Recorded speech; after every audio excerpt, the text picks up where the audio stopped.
Parti de Lisboa 5 de março de 1963.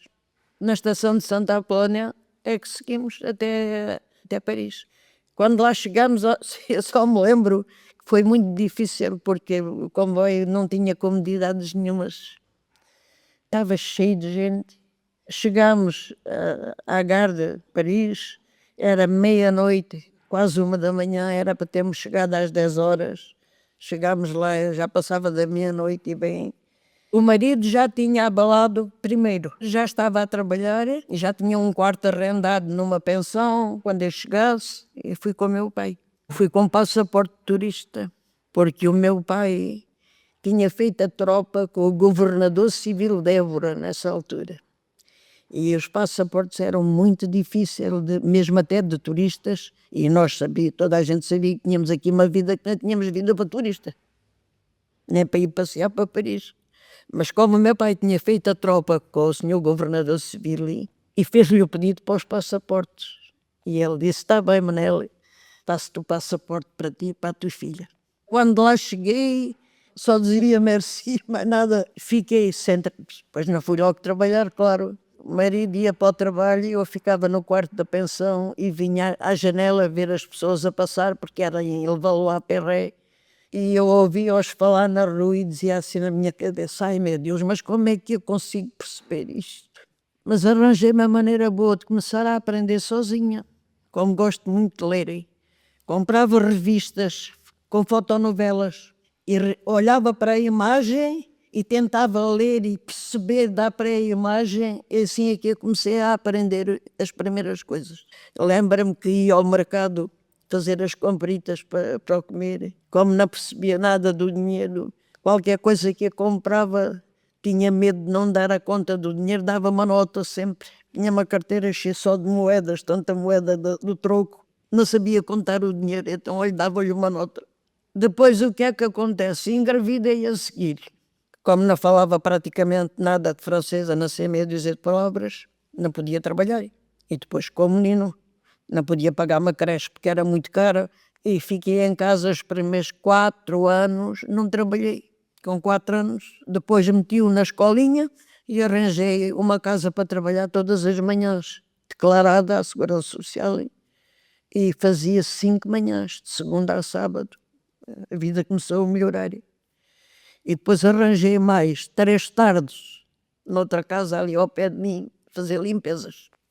Passando 4 anos, engravidei outra vez. Já estava a trabalhar, continuei a trabalhar até praticamente faltar um mês para ela nascer. Quando ela nasceu, tive de parar. Eu morava nessa altura já num apartamentozinho por cima de uma padaria e pedi à madame da padaria se me deixava pôr o anúncio que andava à pergunta de limpezas.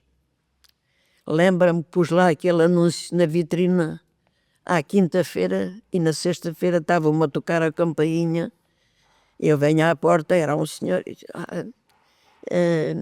vi o papel do seu anúncio, vinha perguntar se está disposta a trabalhar. E eu disse, estou, foi por isso que pus lá o papel. Eu já falava, tá, já me desenrascava.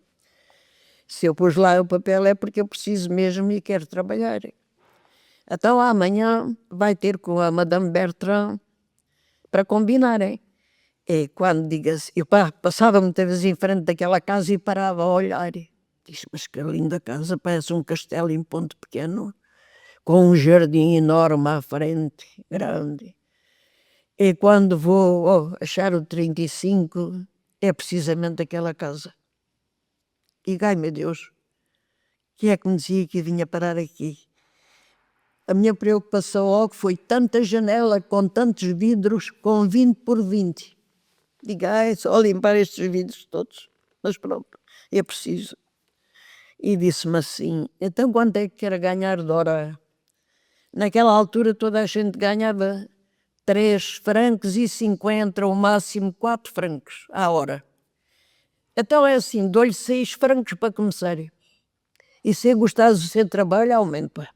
Comecei logo lá a trabalhar.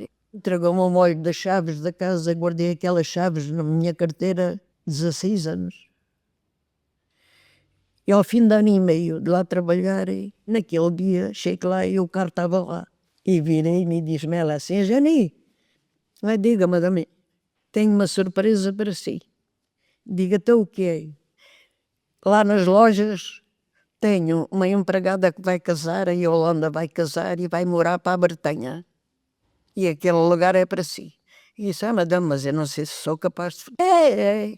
Você já está aqui há ano e meio comigo e já topei, já vi e sei que você, do que é que você é capaz e acho que não vale a pena andar a fazer limpeza, você vai para lá. E assim foi, tomei conta de um balcão, éramos 48 empregadas de balcão, num prédio de 7 andares. Trabalhei lá até 15 dias antes de me mudar definitivamente para Portugal e ainda vinha com o recado, caso eu quisesse voltar para a França, o lugar era para mim. E o pai dele começou a dizer, olha, se a gente não vai lá para Portugal, acabam por casar cá os dois, acontece o mesmo com o teu irmão. Os teus sobrinhos casaram cá com francesas, eles abalaram e eles ficaram cá. Bem, o que aconteceu a gente, se ainda vou para Portugal. Eu chegava a abrir a porta, Henrique. Subia a escada, o quarto dele era no primeiro andar, subia a escada, eram às 2 e 3 da roda dele lá no quarto, não o deixava nem por nada. Eu não queria vir, porque eu estava bem naquela empresa e ele também estava bem, que ele trabalhava numa boa empresa, já lá estava também há 12 ou 14 anos. Quando houve a Revolução, eu ainda estava nesse ano e meio a fazer limpeza. E eu tinha ido à despensa pescar lembra-me desta imagem, tinha ido pescar um pano do pó e um spray para limpar uma espécie de uma estufa que ela tinha de flores. E lembra-me, eu tinha ido pescar o pano para limpar essa casa e antes de começar a limpar liguei o rádio. E quando eu ligo o rádio, o que é que eu ouço? O que estava a acontecer em Portugal. A Revolução dos Cravos. Nas notícias francesas. Pois fiquei a ouvir aquilo. Portanto, foi em 74, não foi? E nós viemos em 82. Tenho o livro dela com a história toda e conheço o sítio onde ela começou a cantar no café, as portas de Pantin. Foi lá que ela ia cantar ao domingo. Houve um empresário que andava à pergunta e um dia passou e ouviu aquela voz e entrou no café onde ela estava a cantar e foi assim o princípio dela. Nessa altura ela trabalhava como num hotel em frente da Gare do Norte, onde ela fazia as camas e limpava os quartos e isso tudo. Pronto, ela chegou ao que chegou. Eu tenho vários cassetes e discos dela e tudo mais. E há uma altura que ela veio, portanto, um espetáculo só com ela ali numa grande sala, a uns 5 quilómetros onde eu morava. E eu tinha que ir. E para a mudar, a gente tem que ir ver a Linda de Souza. Bom, lá vamos.